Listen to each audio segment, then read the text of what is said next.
to change the default shape fit to a different type of fit, click on the drop-down arrow in Object Properties and choose your type of shape fit. With this type of crystal shape, it didn't really make any difference, but for some shapes it will. For the rectangle fill, you can change both the horizontal and the vertical spacing and the start angle and the slant angle. By clicking on the up arrow or swiping across and entering a new value, you can easily change the spacing. The slant angle specifies the way crystals repeat vertically.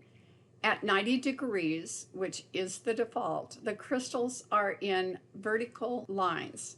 The start angle specifies the angle of the horizontal lines of crystals which fill the created object. You can see the start angle is 0. As I increase this value, the crystals are going to slant. Crystals can also be edited through Edit Shape nodes. Once you select the object to edit, click on Edit Shape nodes.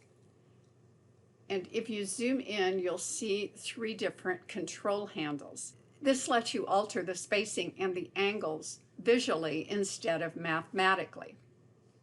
There are 3 control points, and if they don't show, make sure Edit Outline is unchecked in Tool Options.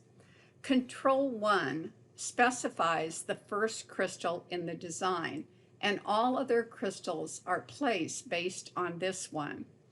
You can click and drag that control point to a new position, and the crystals will update. The distance between 1 and 2 specifies the horizontal spacing, and if I click and drag, I can alter the spacing. The angle between 1 and 2 specifies the start angle, and by rotating the point 2 clockwise or counterclockwise, you can change the starting angle of the crystals.